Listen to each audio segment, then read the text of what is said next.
hello there, and welcome back to Cityline.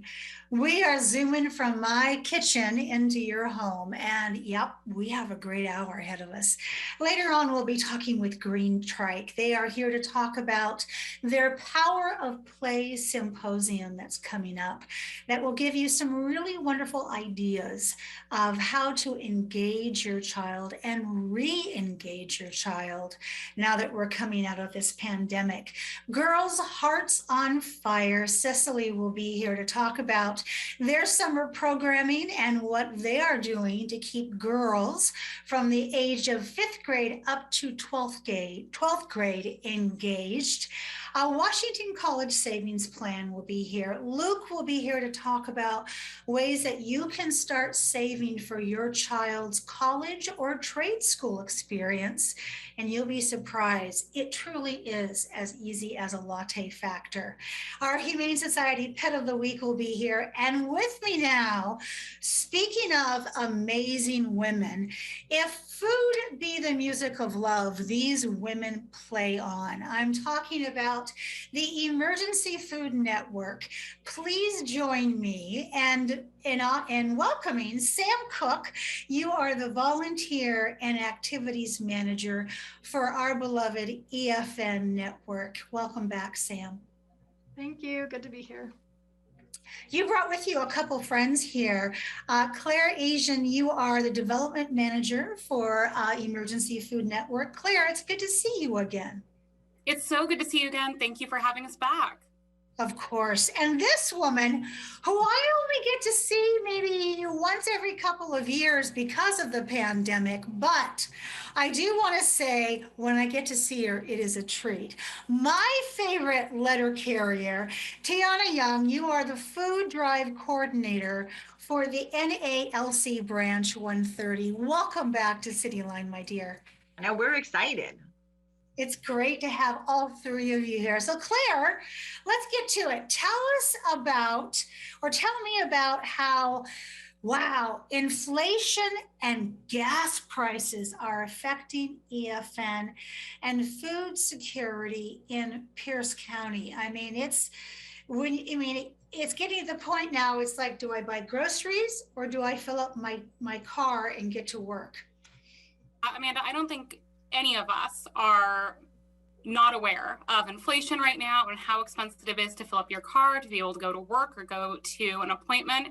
And families that we were serving were already in really lean times and were really struggling. So seeing just an extra 50 cents or $1 at the pump, that really is impacting the folks that we serve, and it's impacting the system as a whole. So normally February is just a little bit of a slower month for us. It's the shortest month of the year, so we see a little drop in visits. But this February, we actually saw an increase in visits from January, and our March numbers were staggering. Visits this past March were 52% higher than they were in March of 2019. So we know that families are really just having a tough time right now with how expensive basic goods are. And our partner programs, they are really the ones who see this every day. We get calls from them all the time, sharing what they're seeing on the ground in day-to-day life. And one of our smaller sites shared that in 1 month, they went from serving about 50 families to serving over 100. So that is double the need at that site. And that is really tough for the programs that we serve. And EFN isn't immune to inflation either. Our purchased food prices are going up, and then it's also impacting donated food. And donated food really is one of the cornerstones of how we do our work. And one way that we get food is that we will pay freight for a donated load of food. So, we'll pay for the trucking to get the food to the warehouse, but the food itself is a donation. And recently we paid $1,600 for a donated load of food. That load would have cost us about $900 in 2019. So our community is in need. We can really use the help. And I think that is why I think it's so important that Hunger Awareness Month is in May. And it's this year especially, it just feels so important. So I'm sitting here and you've seen me, my jaw drop a couple of times here. So as a community member, how can I help and how can I get involved? Mm-hmm. Like I said, Hunger Awareness Month is just around the corner. It's every May for us, and it really feels like the timing could not be more important this year. So every May, we ask people in Pierce County to do at least one thing to get involved with preventing hunger and addressing hunger in Pierce County. So we've got the Hunger Walk, Letter Carriers Food Drive, we've got tours of Mother Earth Farm and a VFN, and tons of volunteer opportunities. The thing I am most excited about is the Hunger Walk, and we are back at the park this year. I'm so excited. So Hunger Walk will be back at Fort Steilacoom Park on May 7th, and we also have a virtual event that'll be happening all month long. So if folks still are not quite ready to be at the park on May 7th, or if you're out of Pierce County that weekend but still want to be involved, you can register to be in person or virtual, and then we have virtual themed walks throughout the month of May. Oh my goodness, so much to look forward to. And Sam, so much to coordinate and to put together. Do you have volunteers helping at this event? Yes, absolutely we do, Amanda. I'm sure you know that EFN doesn't do anything without the use of volunteers, and we need lots of volunteers to support us for the Hunger Walk, especially doing it in person for the first time again. It's so exciting to be able to bring volunteers alongside us. We have about 50 volunteer positions available, and we have people helping as sign holders, greeting people at the park, helping check people in at registration, and we actually still need more volunteers. So if people are interested, they can go to our website and sign up to help. So Sam, Claire mentioned the Letter Carriers Food Drive, and that's one of the reasons why our beautiful Tiana is here, because she makes that look so easy in addition to doing her very busy job. Tell us more about the food drive. If we're somebody who's new to Pierce County and don't know about it, what do we need to know? Absolutely. So the Letter Carriers Food Drive is a national annual event, and it has been on hold the past couple of years because of COVID, as you mentioned. And so we're also really excited that we're going to have the food drive back again. And it's hosted by the National Association of Letter Carriers. And here in Pierce County, we work with Branch 130 and the lovely Tiana so that we can coordinate getting all the food that's left at people's mailboxes back to food pantries in Pierce County. So this year's event is the second Saturday in May, and it's on Saturday, May 14th. I love that. So Tiana, first off, thank you. You have been involved with this for so many years, I can't even keep track. Do you know how many years it's been for you? Honestly, I don't. I'm going to say it's been at least a decade, if not 15 years. I'm going to say probably close, sure. Yeah, I mean, ever since I've been in the seat, you have been involved with this. So the next question is, why do letter carriers in the U.S. Postal Service get involved with this food drive? And let me add, so enthusiastically year after year. I mean, your job is a hard job. And then we add the food drive on top of it, and look at that smile. So why do you do it? You know, honestly, we do it for our communities, right? We're the United States Postal Service. We're letter carriers. That's what we like to do, right? We like to make our customers happy and give back. And we're the only entity that gets to every single address in America. So, like Sam was reiterating, it's a nationwide event, and it binds the nation together. You know, especially we're coming out of the pandemic. We haven't done it for 2 years, right? I hope that people, when they see that bag in their mailbox, that they're going to be excited by it, because it's also bringing back a sense of normalcy, right? That we're getting on the other side of this, and that, you know, we're still here. The post office is still here. Letter carriers are still here. We want our communities to succeed, to thrive. So all of those reasons. So you mentioned the bag in the mailbox. So Sam, I'm going to turn to you and say, how can our community support the food drive?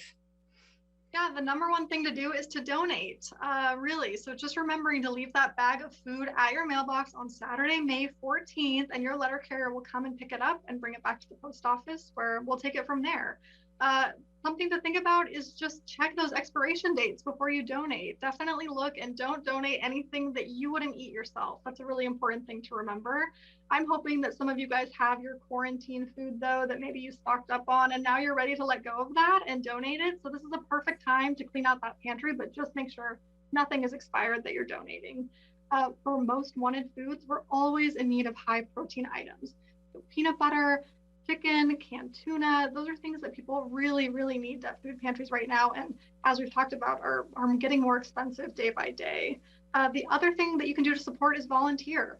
Our postal workers already work really hard. And so we're looking for as many volunteer drivers as possible to go out into their neighborhoods and pick up that food and bring it back to the post office. So again, lots of volunteer opportunities. If anyone's interested, this is all listed on our website. I love that. Tiana, when you think about the impact that this food drive makes, what is the impact and how much food do you hope to collect this year? Well, number one, I think our food drive comes at a very pivotal time, right? It's May. So the holiday season, there's lots of food drives going on, but those supplies have probably been deleted a little bit. And then school is coming to an end in June. Lots of students, that's their only meal is what they get at the school. So during May, we have this big, huge food drive. And I think it really replenishes the shelves at EFN at a pivotal time so that it carries those people through the summer. So I think number one is that. And we always set a goal, right? We're hoping to hopefully collect close to 200,000 pounds of food.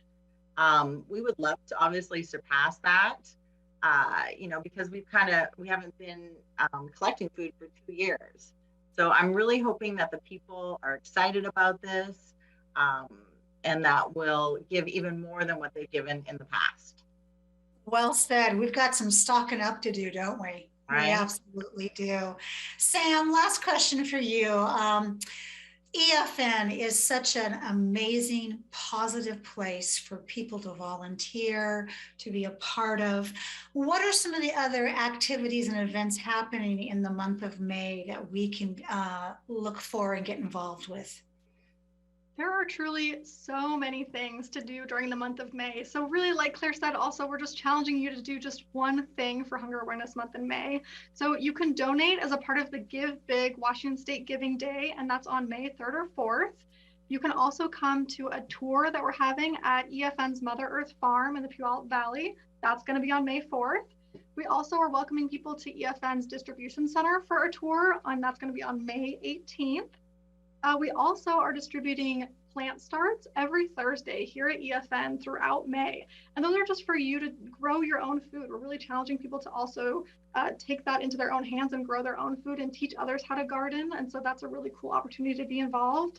And of course, we have tons of volunteer opportunities. So you can volunteer at the Repack Project, you can volunteer at EFN's Mother Earth Farm, or you can host your own food and fun drive and bring those donations to us. There really is just such a great need, and there are endless ways to be involved. So we really just want anyone and everyone to be a part of the solution for hunger.